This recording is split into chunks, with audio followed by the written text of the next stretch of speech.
We've got quite a bit to talk about in Requiem. This is kind of the funeral for the 2025 Broncos season, so to speak.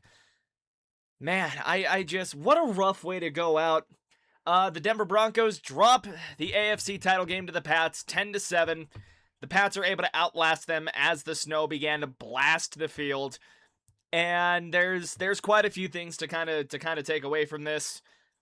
Obviously, Denver was going to be fighting an uphill battle, starting Jarrett Stidham at quarterback. I don't think the game was called perfectly, especially considering where Jarrett Stidham, is as a player. There's just a lot that could not happen. There was a lot that was not going to happen that did not happen for the Denver Broncos today, and it's just the unfortunate way that things ran. To be completely honest, I mean there was a lot going against Denver, so let's look at this. In retrospect, the Requiem to the Denver Broncos 2025 season after a playoff loss.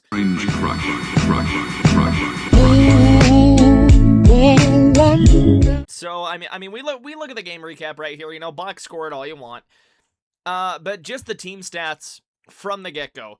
Broncos get outgained 206 to 181. What I will say, though, is that the defense played just an incredible game. Up until the very end, the defense played outstanding. Outstanding football by the defense, and if this was Vance Joseph's last game as a Denver Bronco, that's a hell of a way to go out, and that's going to put, I mean, that's a lot of good on film that he just put out. A whole season's worth, and then he coaches the game of his life in the playoffs, and it's just, the offense cannot pick him up at all. Nothing doing from the offense in this game. This game is not on Vance Joseph. This game is not on the defense. The defense 100% did their job, and I can't sit here and act like they didn't, because they did. You gave up 10 points in a game at home. I'd imagine like 8.5, 9 times out of 10 you win that game. All right? This game is not on the defense. 6 for 18 on third down for New England. Denver goes 4 for 14 throughout the game. 0 for 1 on that fourth down, and we'll talk about that later. We're just kind of rattling off the numbers here. Broncos did get 5 sacks, and again, this game's not on the defense, but we're just going to keep things moving. Broncos give up 3 sacks during the game. Combined 14 punts, New England 8, Denver 6. A pretty clean game. In terms of penalties here, only 2 for 5 on Denver, and 1 was right at the end while the Pats were kneeling the ball out. DJ Jones fell off sides. Basically, it was an encroachment call. And then New England also had a penalty, but I don't actually remember what. Oh, the false start in the later stages of the game. Broncos lose the turnover differential, lost a fumble, and Stidham threw a pick. Both of those were on Stidham. And it just was an ugly game. 0 for 2 on field goals, 1 for 2 in the red zone. Pats were only 1 for 3 on field goals. So there were chances to win this game. Denver had every opportunity to win this game. Let's start with these numbers here, and we'll start with the good first. If there's one knock that I've got on the defense today, it is the contain on Drake May. It was the contain on Drake May. We'll talk about that in just a minute. May himself in the air, though, 10 for 21, 86 yards, 5 sacks, bad game. 100% a bad game. And dude, he got carried. He got carried. 100% got carried in this game, at least when it came to his arm. Running-wise, and here's what I liked about what the Broncos did, they held Patriots running backs to 28 carries for 76 yards. 76 total yards from running backs. 2.8 yards per carry for Ramondre Stevenson and 1.7 for Travion Henderson. The problem, and here is where I'm really gonna drill down on this, because I'm surprised this wasn't a point of emphasis. You're playing a mobile quarterback in Drake May. Drake May can run. We've seen him do it all playoffs. We have seen him do it for the entirety of the playoffs. The guy can run, and there just seemed to be no plan of containment for Drake May, because we've seen this guy rattle off big run after big run during the playoffs, man. And it's just tough. Man, 10 for 65 and a touchdown on the ground for Drake May. He ends up having, I think, 151 total yards, and he did his best work on the ground. Denver, again, just seemed to have absolutely no contain for him. or no plan to contain him. Receiving wise, I think Denver did a really good job outside of really one play, the 31-yard Mac Hollins catch off of the flea flicker, which was just a well-designed play. They caught Denver in a mismatch with Dre Greenlaw running with Mac Hollins down the sideline. Just wasn't a play that was going to end well for Denver really at all. I'm pretty sure that's the drive that Denver held New England to the one field goal they actually got. But Stephon Diggs shut down, 5 for 17. Hunter Henry, nothing. Kayshon Boutte, 1 for 6, nothing. And then, Demario Douglas had a target, and then Stevenson had 2 targets. Nothing happening. Nothing happening for anyone in that Pats receiving room except for Mac Hollins on one play. And then, I mean, we look at it. The defense, again, this is not the defense's fault. If there's one thing that they absolutely needed to figure out, though, at some point within the game, was how to contain Drake May's legs. I think after really the first big carry that he had, there needed to be a better plan of containment there. And then we saw that, they went to the thing that was working best for them at the end of the game. In that end of the game sequence on 3rd and 6, where they faked the run and then they just ran the old Peyton Manning naked bootleg, got 7 yards, and that was ball game. There really wasn't a plan of contain, I feel like, for Drake May. And I'm not saying you wanted to cage rush him. I don't think Drake May is that kind of a quarterback where you've got a cage rush, but you've got to do something besides what ended up happening. There were a couple of stunts where there was just a wide open sieve for Drake May to run through, and there not a once in this game that I noticed that there was a spy. And I don't know if that was just a middle linebacker breaking out of the assignment. I would have to rewatch it to a point, or I don't know if it was just a lapse in the judgment of Vance Joseph, but I think the lack of a spy, at least defensively, is the one thing that I am really willing to knock this Denver defense for. Otherwise, outstanding game. Outstanding game by the defense. I think they used all their turnovers up against Buffalo, though, because Denver could have really, really used a turnover in this game, especially where the offense turned it over twice.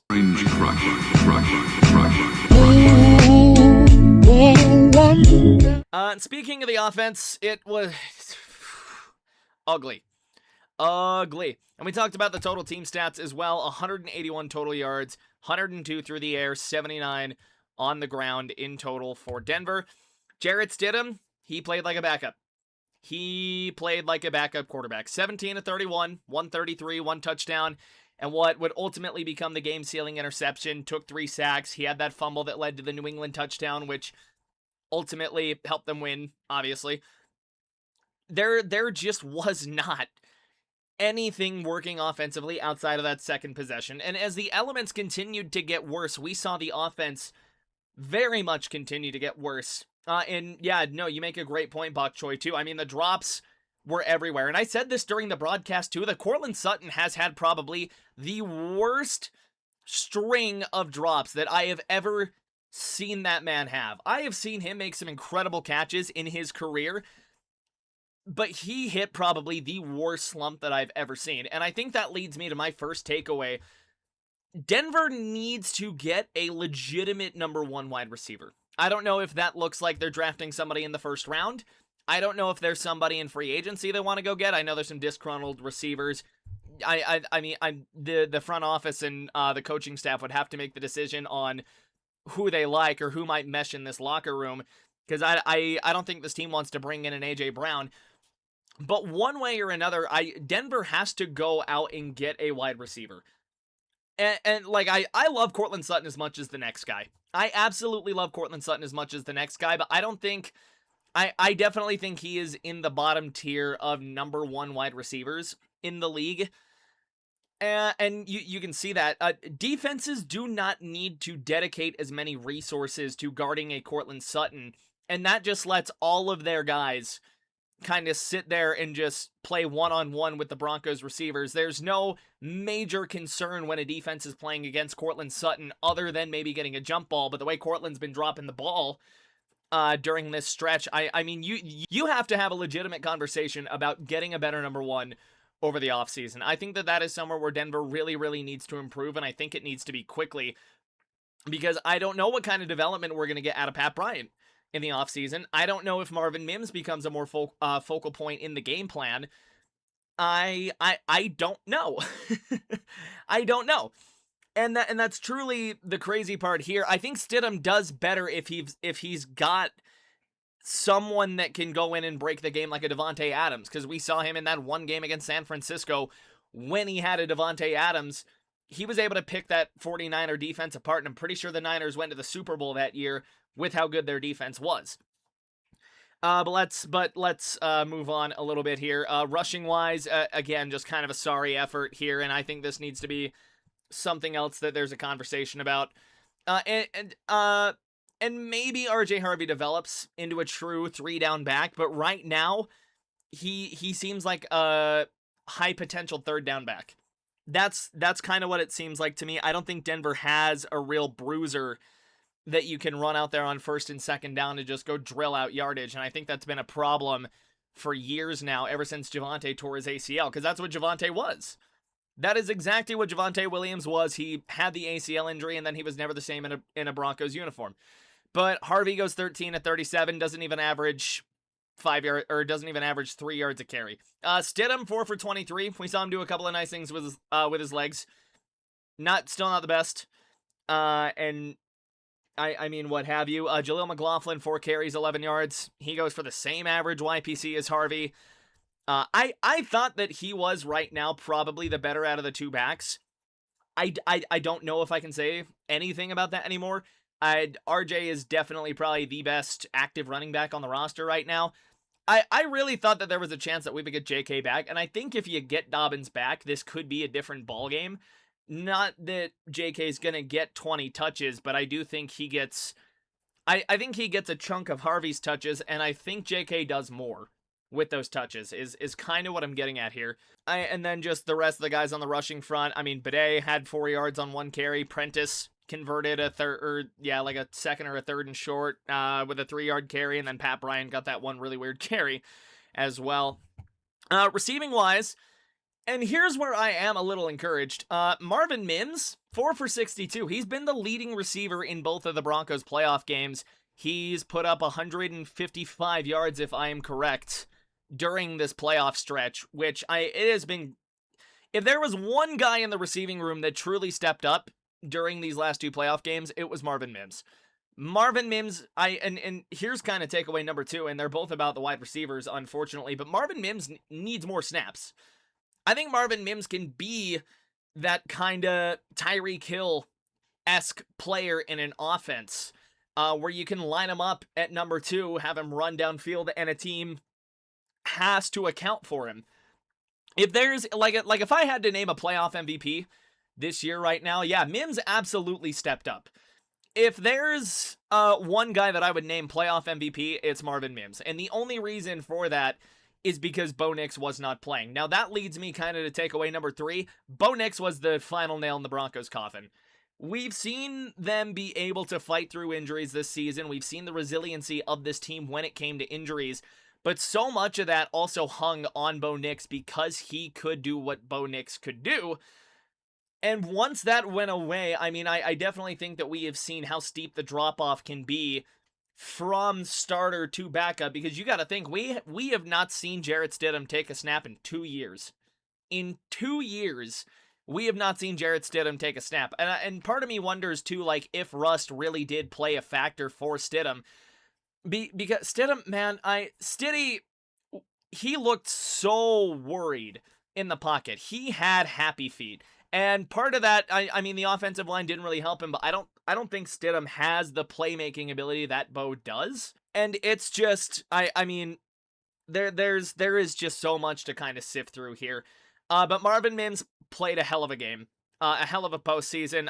Marvin Mims needs to have 70+% of the offensive snap share next year at wide receiver, because my God, I think that this maybe kind of the back bit of this season into the playoffs. I don't know what you do with Courtland Sutton. I don't. I really don't. He has put up the quietest 1,000-yard season ever, back-to-back 1,000-yard seasons. But I feel like it's been so quiet because he's been so inconsistent, and because he just has these frustrating stretches where it feels like he couldn't catch a cold. To be completely honest, it's tough. It's tough, man. It's tough. This offseason, though, I do think, we'll keep punching through these receiving numbers. I went on a tangent there. Lil Jordan Humphrey, 1 catch, 5 yards. I think Denver needs to upgrade at wideout 4. I really do. I think your top 3 on the team right now, it's still Cortland, but Cortland's like 2 or 3 right now to me, because I think it's Marvin Mims is your best receiver on the roster right now. Troy is probably like the 4th best on the roster. Maybe 3. I don't know. This receiver room right now, though, like, is kind of a mess. And maybe Franklin has a hell of an offseason. I mean, the improvement for Troy Franklin from year 1 to year 2 was great. I'm interested to maybe see what he does year 2 to year 3. But right now, it is tough. And Franklin didn't even play in this game. I don't know if giving, Stiddy another weapon to work with really moves the needle all that much. But it's there, and yeah, Buck, you put it best, Buck. Cortland definitely has some adjustments to make. It's tough. It's tough. I mean, the rest of the receivers, Elijah Moore had 4 yards, Jaleel had 2, and Pat Bryant had 2. And that was crazy to me because, Bryant and Stidham had such good chemistry in the preseason during OTAs, and that was kind of something that was really hammered home for the Broncos. I am gonna couple this in with the offense. We're gonna talk about special teams. Wil Lutz chose a really bad day to have an off day. There was a kick before halftime from 46 that he yanked right. And it was, that felt like the turning point of the game. I think if Denver goes into halftime with a lead, whether or not it's 10-0 after, taking the field goal on that 4th and 1 on the 3rd possession, which I was saying on stream that I would have rather taken the points right there, just with the way that the game was playing out, how close it was, how, just defensively focused it was. I think if you force New England to have to throw more at some point in the game, I definitely think that it's a better outcome for Denver. Maybe we're talking about overtime, and maybe Denver somehow finds a way in overtime or something. I don't know. Denver left 6 points on the board in this game, and those 6 points would have won it. And that was, again, the 4th and 1 that they didn't get going for it, and then the Lutz missed field goal at the end of half, and then Denver's last gasp that what was it? I think that was like another 40-something yard field goal that Lutz was going for as the snow was drilling down. I mean, the ball gets tipped at the line. I forgot who tipped it. I said it during the broadcast. The guy that tipped it. It just, I mean, Denver left. I mean, really, when you think about it, Denver did end up leaving 9 points on the board. And that's the difference between a 16-10 and the 10-7 loss that we're talking about actively right now. Defensively, again, and it's as I was saying, defensively, Denver did, I thought Denver played a damn good game defensively. There was the one complaint that I had about the lack of a contain plan for Drake May. No spy, no nothing there. But I thought they still played a pretty damn good game. Malcolm Roach had half a sack in there. Allen had a full sack. DJ Jones gets a sack and a half. Jonathan Cooper had a pretty big sack. And then Q Robinson had a sack early in the game. What shocked me was Nick Bonitto's ineffectiveness, it looked like, against Will Campbell. And I don't know if it was just Will Campbell finally stepping up, or if it says more perhaps about Bonitto. What I will say, though, is that, like I said, I collectively, the collective body of work, Denver played an outstanding game defensively. There were just a couple of plays that broke their back down the stretch that the offense couldn't dig them out of. And in a game where you only need 11 points to win, I would call this an absolute win for the defense. That's kind of what I'm getting at here. But again, Bonitto did not have the day against Will Campbell that I thought he would. And I don't know. I don't know. Maybe Campbell finally just got the best of somebody. you know what I mean? Because he's looked a bit rough at times during the playoffs, but Nick Bonitto had really no impact, it felt like, in this game. None at all. I don't even know if he's on the box score. Like, I don't even know if he recorded a single stat in this game. Yeah, no. Nick Bonitto did not record a single stat in this game, which is beyond me. beyond me. Oy, oy, oy. So moving into the offseason now, now that we're kind of in Requiem, I think Denver really needs to have a look at just have a hard look at the receiver room and see if they can't make it better. I don't know if you can really afford to go out and say, all right, let's get a 3rd round pick that we're going to develop when, this team has the ceiling that it has, for sure. I mean, there's the factor of luck too. Denver got screwed with the injury bug at the worst possible time with Bo Nix going down. If Bo Nix plays, I think Denver wins this easy. I definitely think they put up more than 7 points, and in a game where you would win a 13-10 slugfest or something or the other. I definitely think I mean we missed Bo Nix in this game. That's something else that I will throw out there as well. We very, very much missed Bo Nix. We will have we'll probably do a couple of different off-season videos. I think we'll do like an off-season awards video, the guys that I definitely think were the biggest impact players on the team this year. Maybe do like a most improved or something like that later down the line. It just sucks, man. Like this one just sucked. It did. But the positive thing though is like we have seen that Denver can go and play with the best. We learned a lot about this team this year, and I think next year is going to be incredibly fun. I do. I very much think next year is going to be incredible for this team. I'm not going to call any shots yet, but yeah, that is pretty much the AFC title game in Requiem. Don't forget to like and subscribe. We're only 19 subscribers away from 400. It has been an absolute hell of a year.